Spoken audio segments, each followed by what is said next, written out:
Avant de commencer, merci de bien vouloir vous abonner, de laisser un j'aime, un commentaire et bien sûr de partager la vidéo. Après leur réunion, Lucas et Ariana sont dans un coin en train de parler. Ariana a l'air d'être mal à l'aise. Lucas dit à Ariana qu'il est heureux de la voir plus souvent avec ses réunions. Ariana lui dit que ce n'est pas le lieu pour parler de cela. Lucas demande à Ariana si elle est toujours attirée par lui. Elle n'a pas le temps de répondre que Virginia les interrompt. Elle leur dit que Manuela doit se rendre à la prison pour voir Jimmy. Ils se disent donc tous au revoir.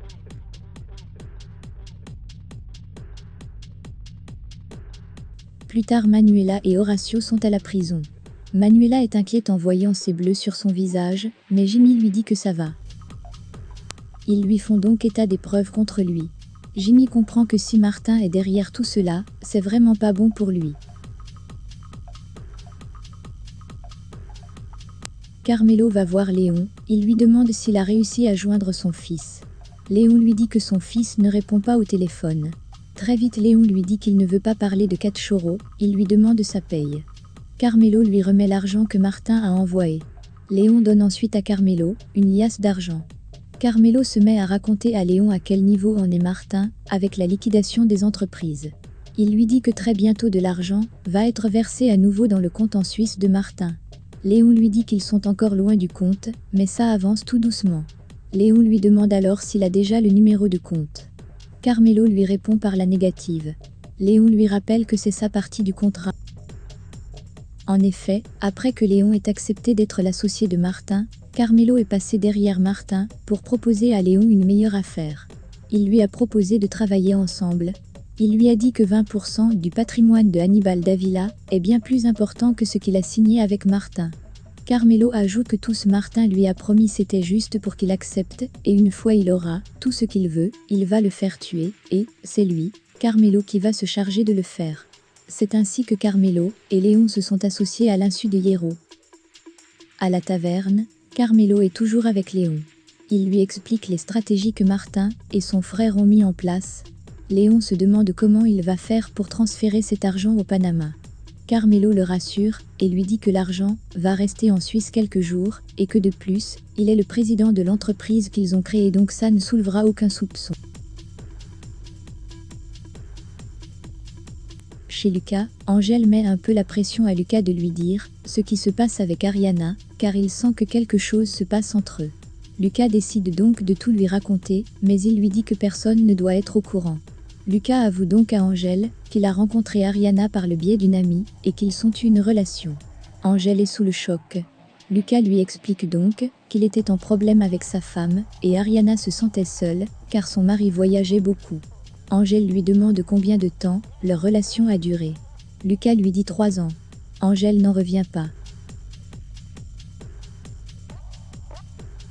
Gracila est fière de son fils Martin, car un article le mettant en avant comme un grand entrepreneur de l'année est dans le journal du jour. Martin est ravi et appelle Lorenzo pour le remercier. Chez les Davila, cet article les indigne. Ariana appelle donc une des amies des médias et lui propose une réponse de la part de Manuela, l'ex-femme de Martin, pour répondre à l'article qui a été écrit sur Martin.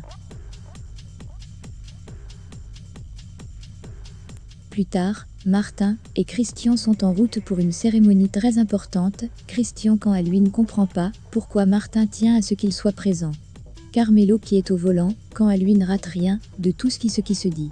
Carmelo se souvient du jour où le compte bancaire en Suisse a été créé. Carmelo est en possession du mot de passe de ce compte, car il était bien présent lorsque Martin l'a choisi. Angèle fait ses affaires pour quitter l'appartement de Lucas. En guise de cadeau de départ, Lucas lui offre son matériel de peintre. Ce que Angèle trouve de trop, après tout ce qu'il a déjà fait pour lui.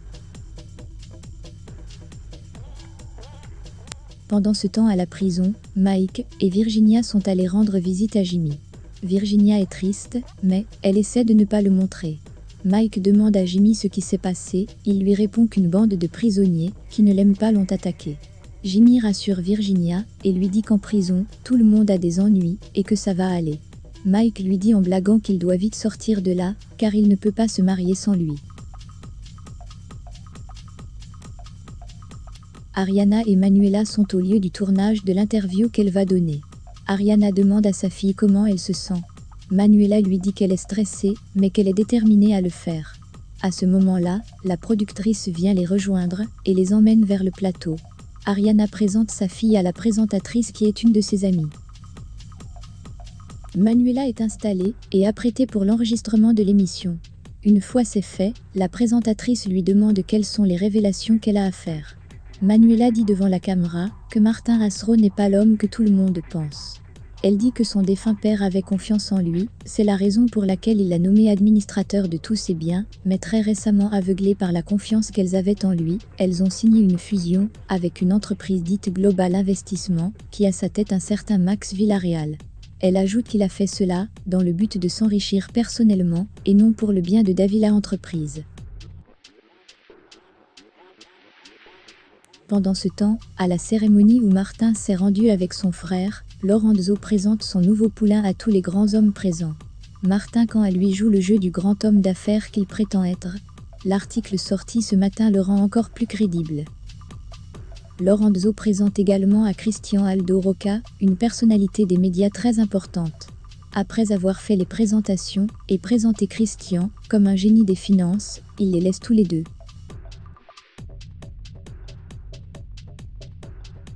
Carmelo se rend à Global Investissement, il dit au vigile qu'il est venu pour prendre un dossier pour son patron. En effet, il n'y a personne au bureau, car c'est dimanche. Naturellement, il le laisse monter. Arrivé dans le bureau de Martin, il se dirige vers le coffre-fort et sort le dossier qu'il recherche. Bien sûr, Martin ne l'a pas envoyé. Il appelle Léon et lui dit qu'il va lui communiquer les numéros du compte en banque, mais quand il ouvre le dossier, il se rend compte qu'il n'y a que les 4 derniers chiffres. Léon lui dit alors que ce n'est peut-être pas le bon papier. Carmelo lui dit que le document doit sûrement être dans le bureau de Christian, mais il ne peut plus le faire aujourd'hui, car ce serait trop risqué.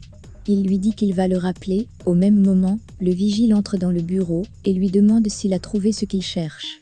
Carmelo lui répond par l'affirmative. Après une petite rigolade entre les deux, ils sortent du bureau. Virginia raconte à Jimmy où ils en sont avec l'avancement de leur plan. Elle lui dit que Manuela passe à la télé pour parler de Martin. Pendant qu'il se demande si ça va faire avancer les choses ou pas, Virginia est tout à coup figée. Les flashs de son enlèvement lui reviennent. Jimmy et Mike constatent que quelque chose ne va pas. En effet, l'un des hommes qu'il avait gardé séquestré se trouve dans la salle des visites. Jimmy lui demande ce qu'elle a, Virginia se met donc à crier que c'est lui l'homme qui l'a séquestré.